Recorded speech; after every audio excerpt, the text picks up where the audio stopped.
what do they call it? Consummated the marriage? Consummated. Consummated, yeah. Oh, God. Hello, everybody, and welcome back to Taste of Reality. My name is Queenie. For those who don't know me, reviewing Married at First Sight, Season 9, Episode 15 and 16. So, listen, things in my household have been a little hectic, so I wasn't able to do yesterday's episode, but I feel like it didn't really give us too much information, so I'm just gonna skim through that very quickly and then talk about the dinner party in episode 16. So before I get into it, as always, please make sure to like this video, subscribe to the channel, and hit that notification bell. Okay, so Dion and Carolina, I'm still confused with Carolina or Carolina, but she is not nice. So she's a self-proclaimed diva, but there's being a diva, like liking things done a certain way, and then there's just being rude, mean, and disrespectful, which is exactly what she is. I think, well, we all know that you do have a bit of money, and the girls probably tend to be attracted to you because of it, and I'm not that type of girl. I do like money, I'm not, you know, who doesn't, but it's not all about it. I'm not going to fight because someone has money. The honeymoon box did ask whether or not she was attracted to him, but she could have just left it at, "You're not my typical type," and keep it pushing, since that's what everybody says these days, you know? "Oh, you're not my type, and you're not my type." You're not. We get it. We get it. The person is almost never the other person's type. But to say what she said was despicable. That's disgusting. And it's no wonder why you're single. Matt and Kate are also struggling at the honeymoon. Matt is head over heels for this woman, but she said this is the longest she's been with a man, and the longest being 2 days. 2 days is the longest you've been with a man. This is how I know she's the problem in her relationships. She's a Debbie Downer. She probably projects a lot of her insecurities, and she looks for wrongs that aren't there, but she'll make them happen. She will make them appear. And so Matt is really trying to woo her, like jumping in the pool, like bringing her stuff, and she's just not having it. It's nice. It's nice to, like, have a swim. It's good for your body, like... Yeah. Yeah. Yeah, it's just hard when you're just not feeling it.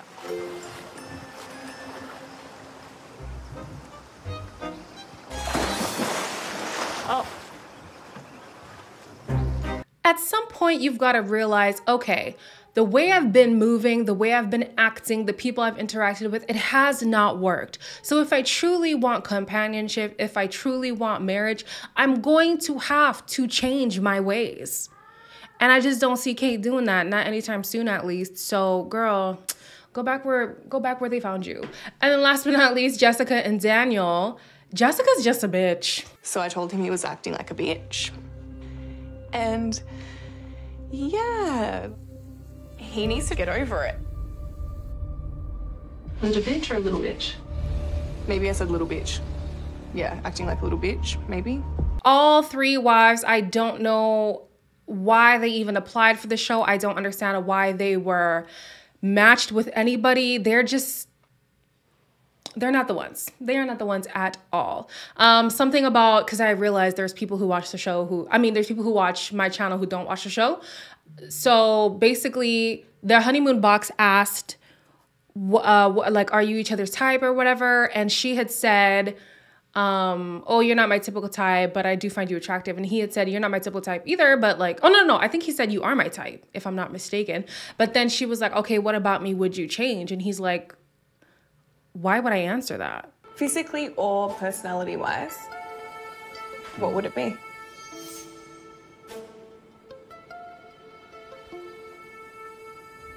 There's nothing... Actually, let's say physically.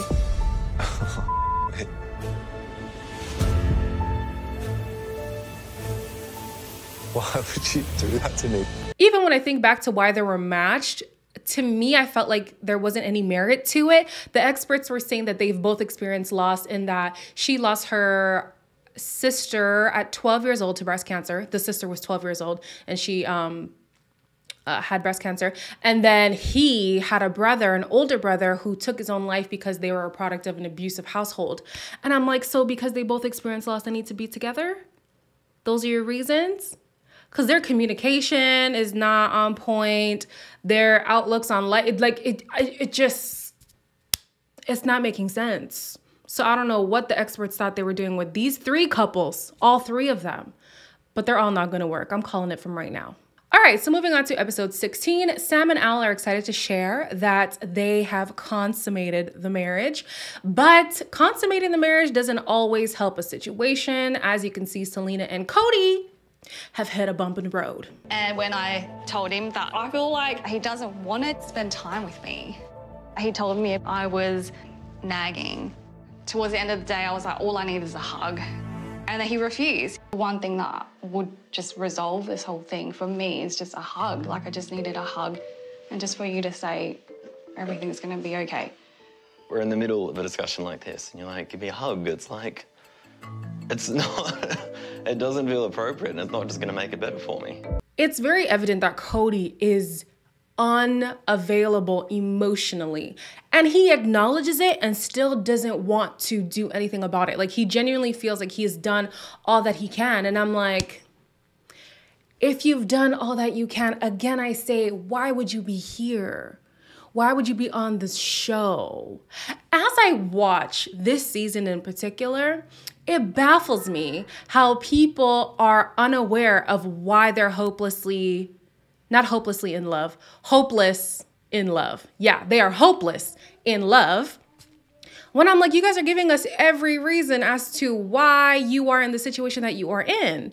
He is very emotionally unavailable. You have other people like Celine, who's just disconnected to life in general. You got the 3 new wives who are completely hectic. I'm like, you guys don't see yourselves?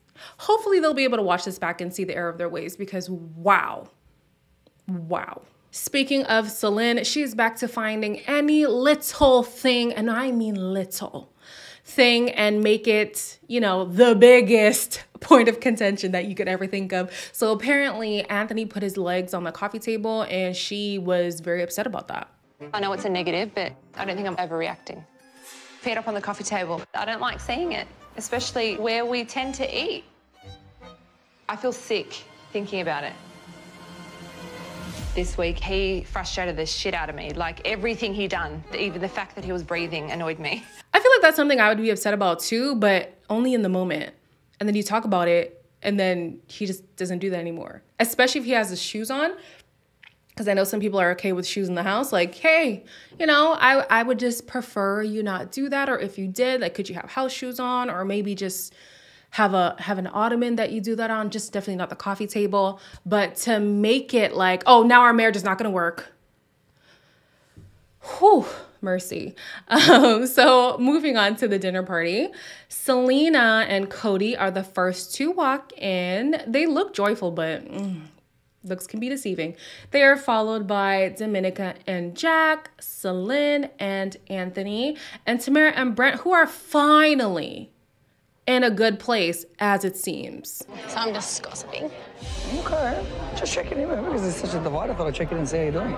This week we've been making a pretty good team, not gonna lie. Yeah, it's gone pretty well. Next up is Al and Samantha, who are also in a very good place, and they're excited to share that they did the dirty. Like, we were all sun-kissed and like tanned and then showered and like watched a movie and we had a wine, and it was just like, we just like started making out, and it just like happened, but it was just. Did you take the lead? Like, did he feel comfortable? Yeah, like I was really like shocked. And then last of the original couples is Ella and Mitch, and Olivia and Jackson.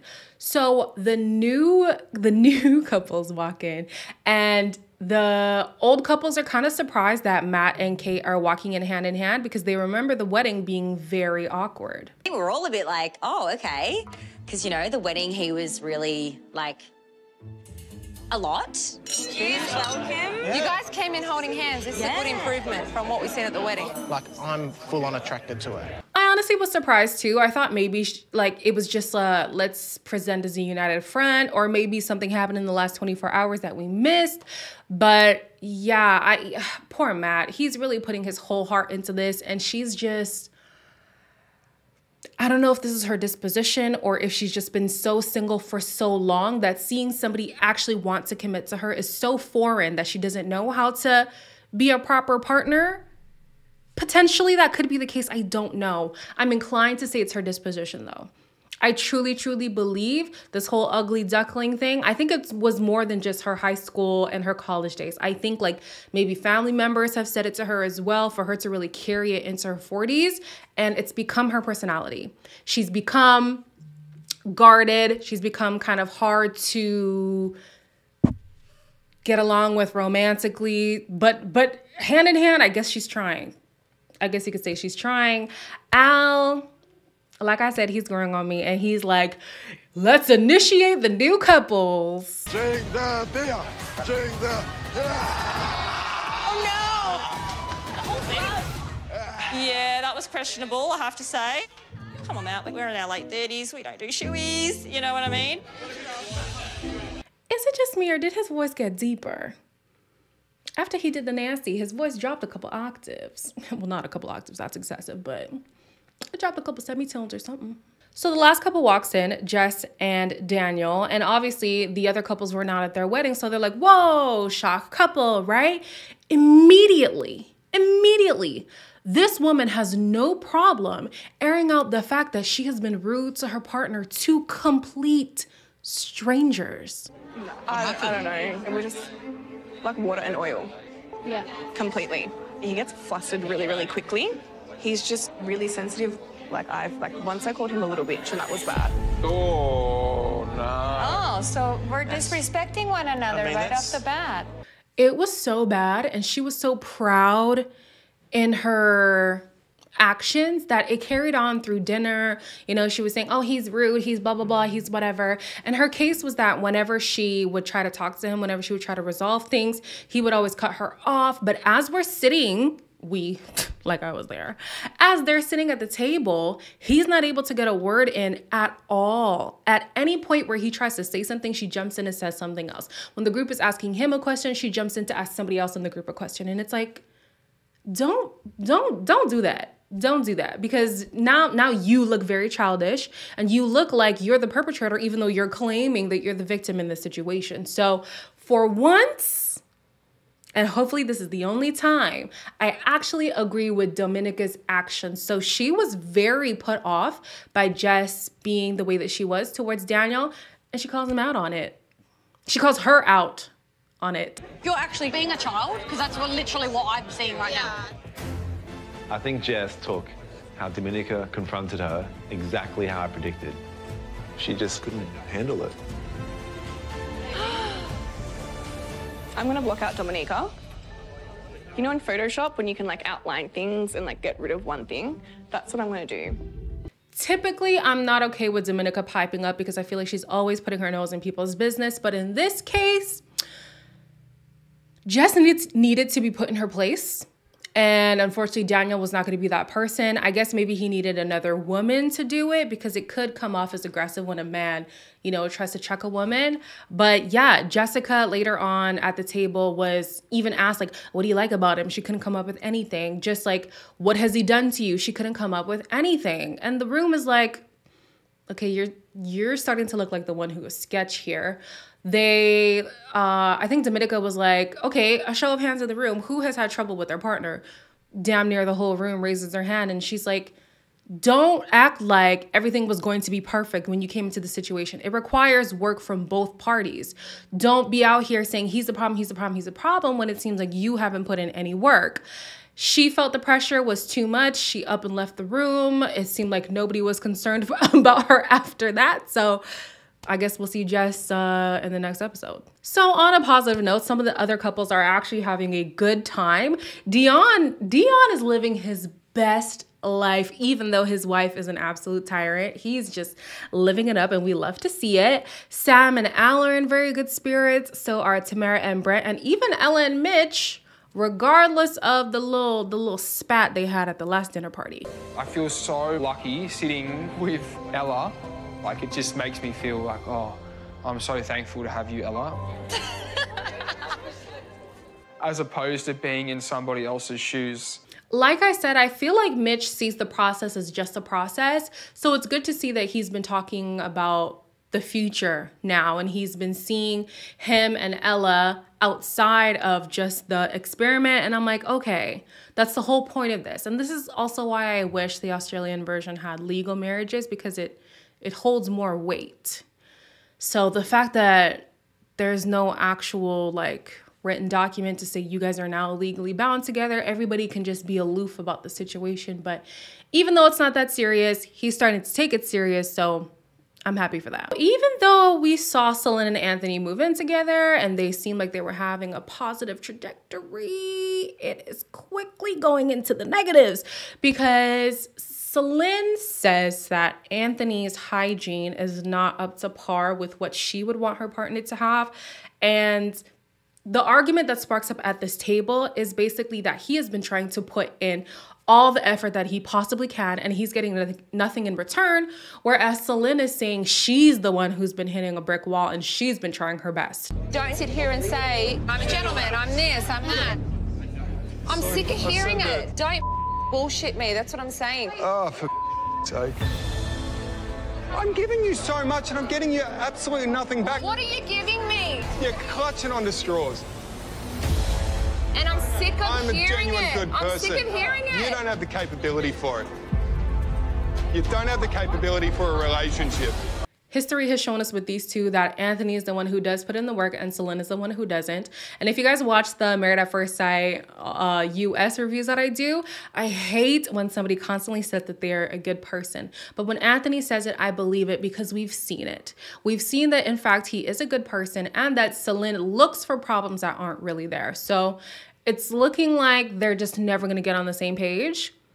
And honestly, that's fine. Anthony, go find you somebody else. Celine, go find help. So at the end of the party, after Jess had left, Carolina and Daniel are talking about their marriages, and Carolina asks the question, well, in this room, who would you find attractive if your wife wasn't in the picture? And he's like, you. No. Don't tell that to my husband. It is no secret that Carolina does not find her husband attractive. She said, I'm sure women in the past have faked it because you have money. Girl, tell us how you really feel. Oh, she has a problem with his height. She has a problem with how he dresses. She has a problem with, what else does she have a problem with? The fact that he's not fit the way that she would want him to be. She's like, oh, he takes walks, I guess. She's bad vibes. And her and Daniel getting together, I'm like, Daniel, I had hope in you. But also, the abroad seasons of Married at First Sight are notorious for doing a wife swap. So I can't really be that surprised. I'm sure there's going to be something there. They wouldn't be showing us this clip if something wasn't about to go down between the two of them. But the next episode is on Sunday. I'm waiting for this walkout. I want to see what's the reason for the walkout. Hopefully we get to see it at the next recommitment ceremony because I'm tired. Okay. As always, like, comment, share, subscribe. I hope you guys have an amazing weekend and we will be back together on Sunday.